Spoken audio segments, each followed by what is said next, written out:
बात करते हैं एशिया कप में ना 5 ऐसे बॉलर्स की कि जो गेम चेंजर हैं अपनी अपनी टीम के लिए। वो या उनका 4 ओवर्स का स्पेल धड़न तख्ता कर सकता है पूरे मैच का। सबसे पहले इंडिया का सबको पता है जसप्रीत बुमराह। वो मतलब किसी तारुफ का मोहताज नहीं हूँ मैं टाइप वाला जो सीन है ना, वो बुमराह साहब का है। The best fast bowler in current times. काफ़ी लोग कह चुके हैं कि करंट एरा में जसप्रीत बुमराह से बेहतर फास्ट बॉलर कोई नहीं है। किसी भी तरह की पिच दे दो, किसी भी तरह की कंडीशंस दे दो, कहीं पर भी खिला लो, वो बंदा आपको बेहतरीन बॉलिंग करके विकेट्स डिलीवर करके मैचेस जितवा कर आपका जिसे कहते हैं काम बना देता है। ये खुदा का नाम है। अब ये ना कहना कि इंग्लैंड में तो कुछ नहीं कर सका भाई, वो नहीं था उसकी उसमें नसीब में, कुछ चीज़ें नसीब में भी होती हैं। अपनी तरफ से उसने कोशिश की। ये तो अब करनी ऐसी है कि 2 मैचेस जो इंग्लैंड हारा उसमें बुमराह नहीं था, वो उसमें बस सिराज ने ना बहुत हैवी लेवल की दुआ मांग ली थी, तो इसलिए वो सिराज का ना जिसे कहते हैं नाम बनना था तो वो हुआ। पर खैर सिराज ने कौन सा कम मेहनत की है। तो जसप्रीत बुमराह का ना एक तो उसकी लाइन, उसकी लेंथ, उसका पेस, उसकी जो दोनों मूवमेंट वो जनरेट करता है, इन स्विंग भी आउट स्विंग भी, सीम मूवमेंट जो जनरेट करता है, इन द एयर जो वो जनरेट करता है, and with a really decent pace, वो उसको बहुत ख़तरनाक बना देती हैं। And plus somehow the other वो बैटर्स को रीड करके आया हुआ होता है कि मैंने इसको कहाँ पर कौन सा बॉल करना है तो ये फंसेगा। ठीक है। Batters on the other hand Bumrah का मैंने देखा है कि उसके ऊपर होमवर्क तो वो करते हैं, but somehow the other वो बुमराह को उस तरीके से डोमिनेट नहीं कर पाते। इवन T20s में भी नहीं कर पाते, इवन IPL में नहीं कर पाते, कि जहाँ पर तो हर किसी को पता है फ्लैट विकेट्स, डेड रबर, वहाँ पर भी बैटर्स उसको मतलब वो सारी दुनिया के बॉलर्स को आगे पीछे कर लेंगे। जसप्रीत बुमराह आपको वहाँ पर भी मार खाता हुआ नहीं नज़र आएगा। वो क्या नाम है उसका यार, इंग्रम ने उसको 20 रन का एक फट्टा लगा दिया इस IPL में। वो तो मतलब हर कोई हैरान था कि ये पता नहीं कैसे हो गया चमत्कार। इंग्रम मार गया था ना, मैंने 2 छक्के 2 चौके शायद उसने 1 ओवर में लगाए थे बुमराह को। वो 1 ओवर बुमराह का एक्सपेंसिव हुआ और पता नहीं कब लास्ट, तो मुझे तो याद नहीं पड़ता। तो और अच्छा बुमराह की फिर ओवर द टाइम पीरियड जो टीम इंडिया के लिए परफॉर्मेंसेज हैं, नंबर ऑफ विकेट्स, फलाना टिमकाना, वो तो एक अलग ही कहानी है। तो इंडिया के लिए डेफिनेटली बॉलिंग में जसप्रीत बुमराह इज़ देयर। पाकिस्तान के लिए it has to be Shaheen. उसकी रीज़न ये है कि हमारा ट्रैक रिकॉर्ड है कि हमें जब जब शाहीन ने नए गेंद से विकेटें निकाल कर दी हैं हम मैचेस जीते हैं। और फिर हमने ये भी नहीं देखा कि अपोजिशन कौन है। शाहीन ने हमें विकेट्स निकाल कर दी हैं, विद द न्यू बॉल हम मैच जीते हैं। हमने इंडिया के अगेंस्ट भी वो मशहूर ज़माना 152 वाला, वो भी शाहीन की विकेट्स याद करें ज़रा।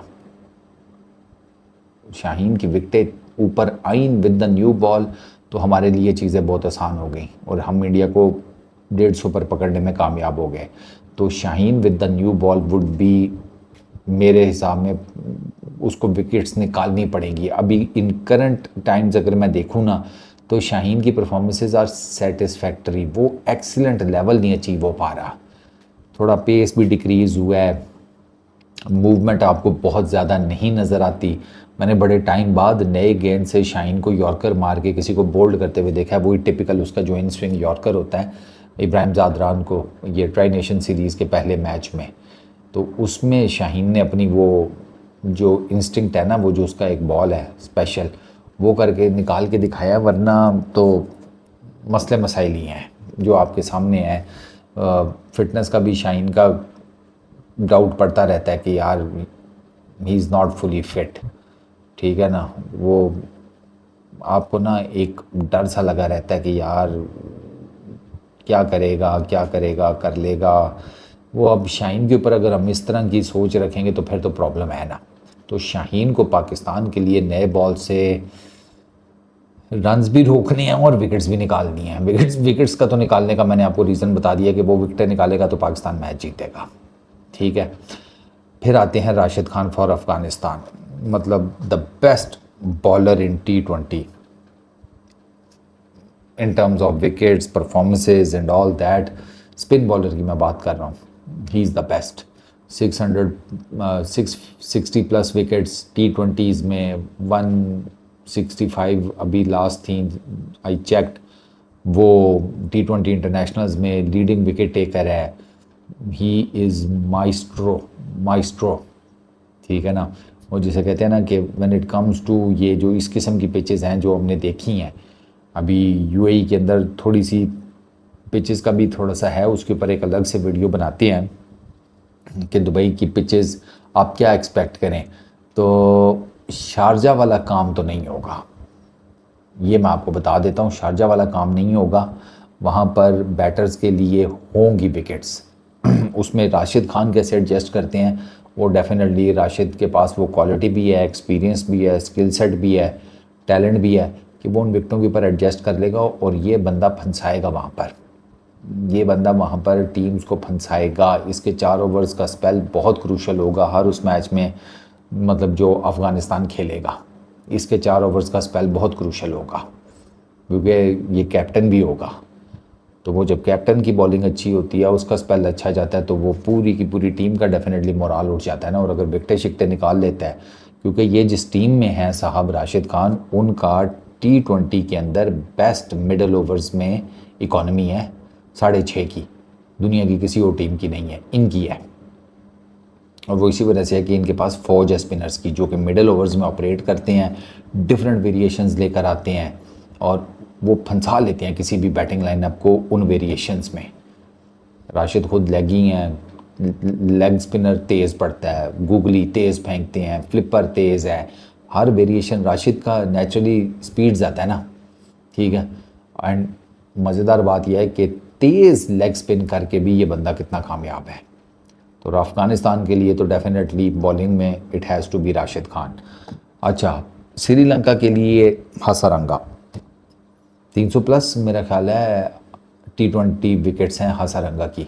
हसारंगा का ये है कि हसारंगा बॉलिंग भी कर लेता है, बैटिंग भी कर लेता है, ठीक है। और डेफिनेटली उसकी बॉलिंग जो है वो ज़्यादा क्वालिटेटिव है। हसारंगा के मेरा ख्याल है कि T20s में 2000 से ऊपर कुछ रन्स भी हैं, 9-10 50s हैं।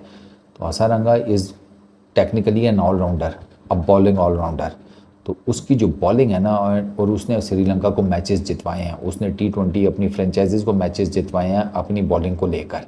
हसारंगा का भी यह है कि यार फ्लाइट बड़ी ज़बरदस्त फेंकता है, पेस की वेरिएशन बड़ी ज़बरदस्त करता है, ठीक है। रॉन्ग वन बड़ा ज़बरदस्त फेंकता है, ठीक है। रॉन्ग वन में वो इतनी पेस की ज़बरदस्त वेरिएशन करता है कि कई मरतबा बैट्समैन का बल्ला निकल चुका होता है, गेंद फिर जाकर उसके विकेटों में घुसती है। मैंने मल्टीपल हसारंगा के ऐसे बोल्ड देखे हैं जिसमें बैट्समैन का बल्ला निकल गया है और बॉल उसके बाद आ रही है, इतना ज़बरदस्त उसके पास पेस वेरिएशन है। तो हसारंगा श्रीलंका की तरफ से डेफिनेटली की बॉलर, ये मिडल ओवर्स में तंग करेगा बैटर्स को, ये डेफिनेटली करेगा, क्योंकि ये जिसे कहते हैं ना बड़ा श्रूड किस्म का ब्रेन है हसारंगा का। बाउंड्री शाउंड्री लग भी जाए ना, कमबैक इसका बड़ा ज़बरदस्त होता है। फिर कम्स बांग्लादेश के मुस्तफिज़। फिज़ जो है ना, वो उसके पास कितनी क्वालिटी है मेरा ख्याल है उसके बारे में तो बात करने की ज़रूरत नहीं है। सारी दुनिया में वो खेला हुआ है T20, और अभी उसने मीरपुर में जो पाकिस्तान की बैटिंग लाइनअप का हाल किया था वो भी आपके सामने है। मतलब हमें तो खेले ही नहीं जा रहा था वो। फिज़ की क्वालिटी ये है कि फिज़ जो है ना, एक तो लेफ़्ट आर्म पेस बॉलर है, राइट हैंडर्स के तो वो मुंह से निकालता रहता है बाहर के, ठीक है मार लो, मार सकते हो। तो अब वो मारने वाला भी इशू है, क्योंकि अगर आप अपनी जगह छोड़कर पीछे भी होकर फिज़ को हिट करने की ट्राई करते हैं ना, तो फिज़ का जो रिलीज़ है ना, बाय द टाइम वो रिलीज़ करने लगता है ना, तो उसको पता चल जाता है आप पीछे हो रहे हैं, फिर वो आपको कोई वेरिएशन मार देगा। वो स्लो कटर भी मार लेता है, ऑफ कटर, वो तेज़ ऑफ कटर भी मार लेता है। अब ये जो चीज़ें हैं ना, ये फिज़ को बड़ा डिफरेंट रखती हैं कि एक स्लो ऑफ कटर है और एक तेज़ ऑफ कटर है। अब अगर आपके पास ये दोनों हैं तो फिर आपकी डेफिनेटली पेस की वेरिएशन आ गई, तो वहाँ पर जो राइट हैंडर बैटर है उसको तो नहीं समझ आती कि ये गेंद पड़ा है, अब ये मुझ तक पहुंचेगा, क्या पेस होगी, क्योंकि अगर वो पीछे की तरफ मूवमेंट कर रहा है फिर तो वो डबल फंसेगा, क्योंकि उसने वो मूवमेंट भी जनरेट करनी है और उसके बाद उसने बॉल की लाइन और लेंथ को चेक करके हिट आउट भी करना है। तो फिज़ का एक तो ये, दूसरा फिज़ सीन मूवमेंट बड़ी अच्छी जनरेट करता है, ठीक है। मोस्टली वो बाहर बाहर को निकालता है, लेकिन वो अंदर भी बीच बीच में लेकर आता है अगेंस्ट द राइट हैंडर्स, ठीक है।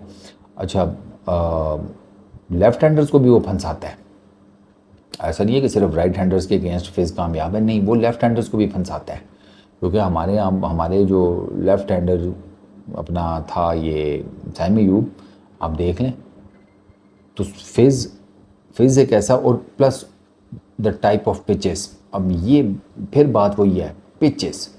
फिज़ का ये है कि अगर तो स्लगिश टाइप विकेट है उस पर तो उसके बल्ले बल्ले है, कटर्स उसके बड़े परफेक्ट पड़ने हैं।